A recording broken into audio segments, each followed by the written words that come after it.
Thank you. Thank you. Excuse me? Yeah. Can I ask why the dog has goggles? Oh, because people throw things and stick things in her face, so. Oh, that's annoying. Yeah. So it's keeping her safe. Okay, that's good. Thank you. I like your dog. Thank you. Is it a Belgian? Yeah. Yeah. Thank you. Yeah, it's cool. Thank you.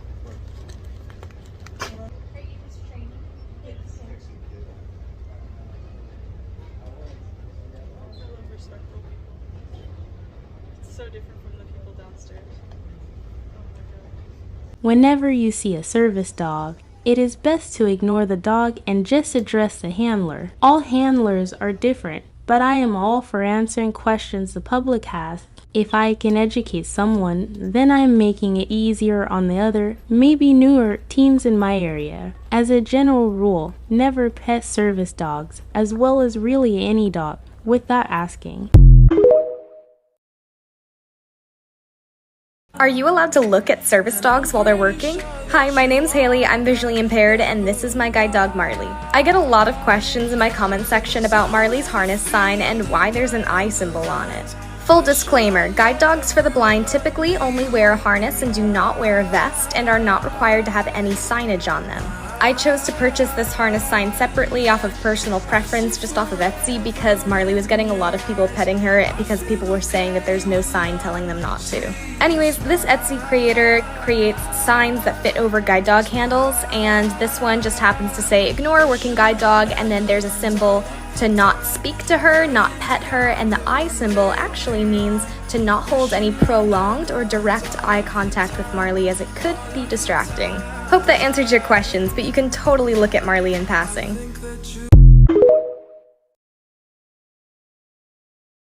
Yes. Oh my god. Ignore. Yes. Ignore. No. Ignore. Oh, I'm so sorry. Yes. Yes. Good girl. Boogeyman, ignore. Good. Good girl. Go check it out. He says, good job. What a good baby. Good job. And then tap, tap, tap. Good job. And then reach it out. So cute. And then we're going to get it right on our bear's tummy. Good job. Oh, drop. And then on his toes, he's gently also. Good job. On his arms, so he gets the second photo. Good job. And then on his nose, so we know to love him. Good job. And then we're going to take a look at Fresh for his new BFF. Good job. And then we'll put it right in there. Good job. Thank you. Yes, good job. Oh, there you go. Yes. Yes. Good boy. Yes, good.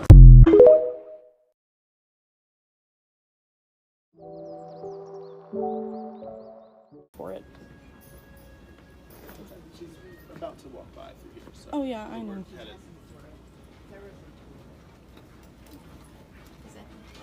Please keep moving your dog. Please keep moving your dog. Get that damn aggressive shit out of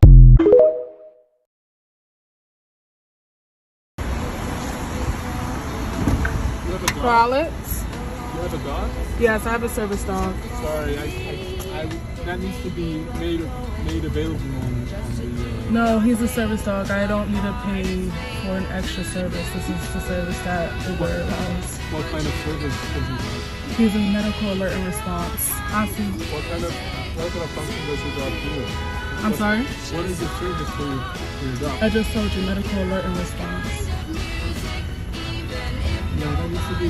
I've never had a service dog that wasn't made available on. Okay, so I'll report this because this is going against Uber's policy in your contract to deny service to someone with a service animal. This is one of the protected. Okay, I'm sorry, I'm not aware of that, so I'll talk with you. Okay, I'll call them because this is unacceptable. Yeah, I'm sorry.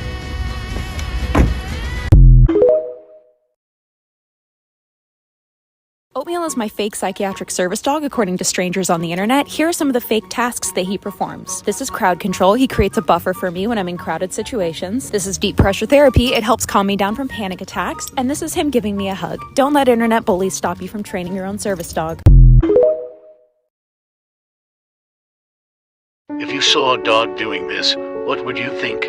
Well, here is an explanation. This is a task that is taught to service dogs to aid those with PTSD, psychiatric, or heart conditions. In my case, Delta is watching for people coming towards us so she can alert me to prevent me from being startled. By doing this, she is preventing a medical or psychiatric episode. The downside of having an assistance dog. The last time I went on this tram with my assistance dog, I had an access issue. So while I was waiting for the tram, I had an anxiety attack worrying that I would have the same problem. So Loki, my assistance dog, does his best to perform pressure therapy to help me through it. This is the reality of having an assistance dog. It's not all cute pictures and videos. Luckily, there was a nice member of staff on the tram this time. He didn't realize Loki was an assistance dog, but he came over quietly and calmly to tell me that he's sorry, but dogs are not allowed. He then smiled and apologized to me. Once I had told him that Loki was an assistance dog. If you get a phone today, you can be in there ages. Today, my guide dog was denied public access for the first time. My name's Haley, I'm visually impaired, and this is my guide dog Marley. Marley and I have been a guide dog team for the past 4 years, and I'm honestly so lucky that I've made it this long without being denied access. According to the Americans with Disabilities Act, businesses can only ask 2 questions to service dog handlers. Is this dog a service animal required because of a disability? And what work or task has the dog been trained to perform? Even after answering these 2 questions, I was denied access because they required detailed medical documentation of why I require a service dog for my disability. As a blind person, my guide dog is to me what a wheelchair is for someone who can't walk. And I shouldn't have to explain myself any more than those 2 questions to complete strangers. Marley has the right to help me anywhere.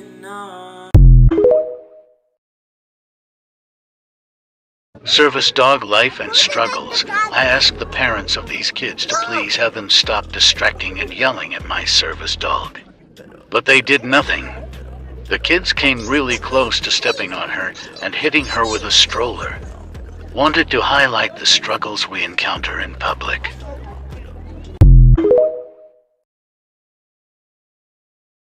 What are you doing? What are you doing? Nothing. Me? Just hanging around.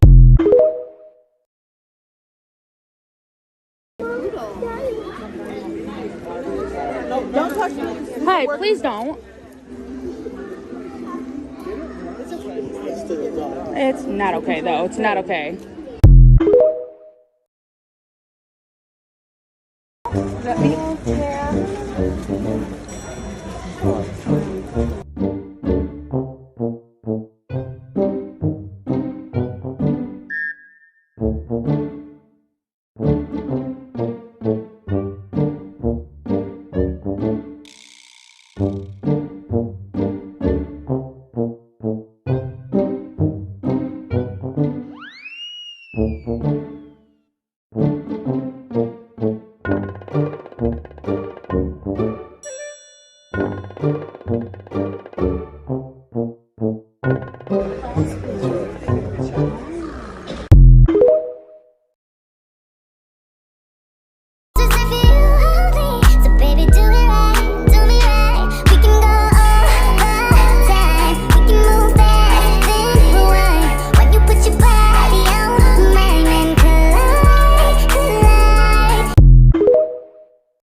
This is a 1X. That one's gonna be more spacious. Okay. Now I gotta find something to go with. Dixie. That kid just hit Dixie. Really? Like a little one? Yeah. He said no dogs on here. He hit Dixie. She just jerked back. What a turd.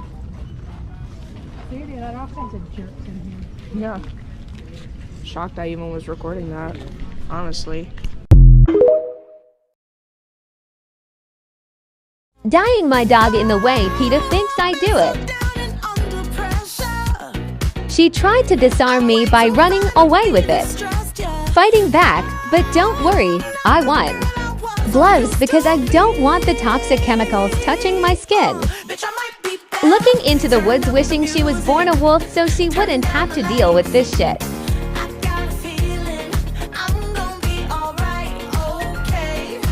Cheers.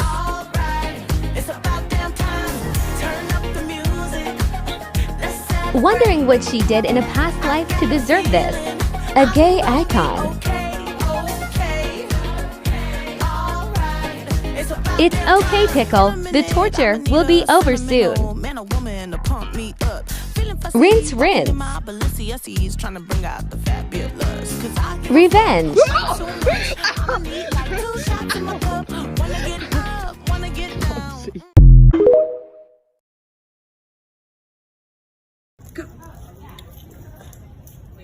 Yeah, he's off duty. Yeah, he's off the clock. Okay, go say hi.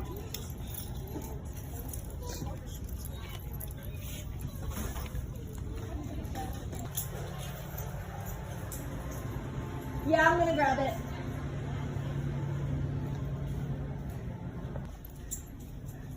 Come on. Get out of the trash. Go see.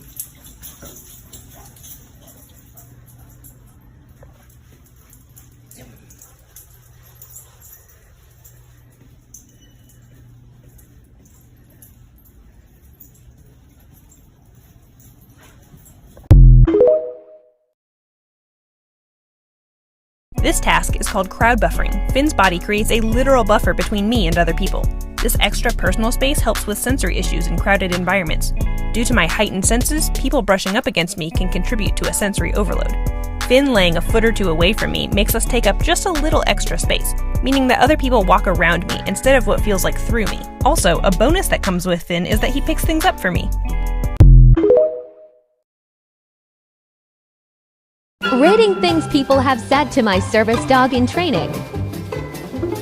Is he being trained for someone else? 9/10 that people usually are just curious. You don't look disabled. 0/10 I didn't know heart issues had a look. Look, it's a helper doggy. 10/10 actually a really cute title. Pets without asking. -5/10 so please read the room or the vest. Has got boots. 15/10 he did indeed have boots.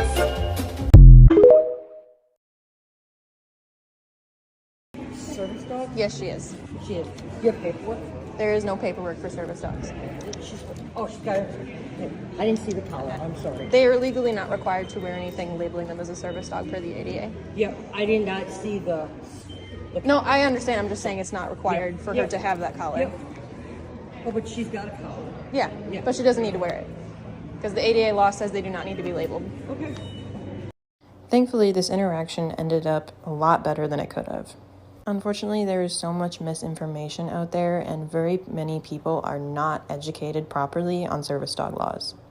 The ADA states that service dogs do not have to be labeled in any way, and there is no official paperwork or IDs that service dogs require. When you go online and look for service dog certifications or registrations, everything you see is a scam that holds zero legal value. So before you go on Amazon and buy your dog a vest and an ID, think about how this negatively affects service dog handlers.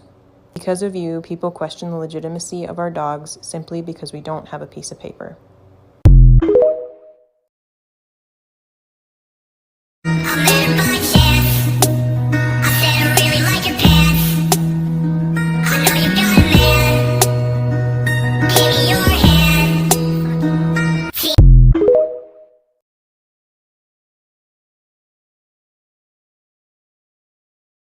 We found a spider in the house. You freaked and you jumped up onto the couch. Since I was close and able, I jumped up on the coffee table. You said you should kill that. I said I'm no fuck that. You said come on, be a man. What?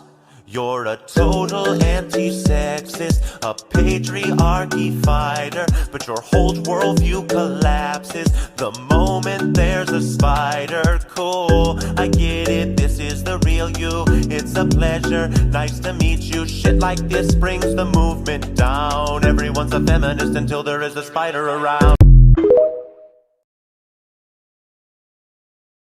Hello everyone, it's Brutus the Service Dog in training, and here are all the rides I can go at Disney's Epcot theme park. Starting off with number 1, we have Spaceship Earth.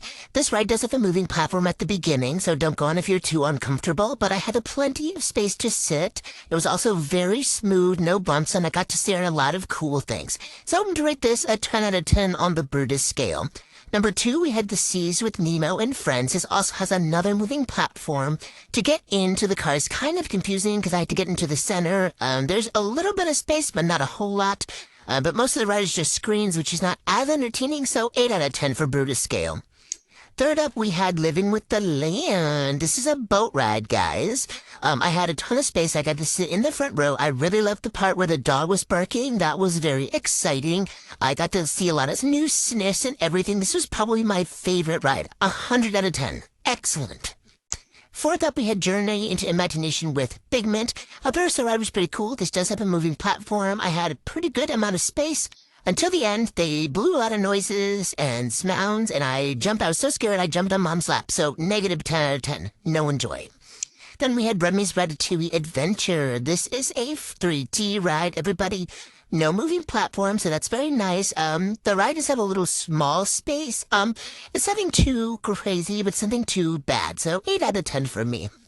And then we went to the Frozen Ever After ride out in Norway, guys. This is another boat ride. It is kind of jarring. There is a backwards drop and a drop forward, so maybe a 5 out of 10. Wouldn't really recommend for Service Dogs.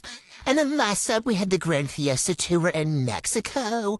This ride is really smooth. It's another boat ride. There was a lot of fun music, and now I would give this a 10 out of 10. I really enjoyed this one.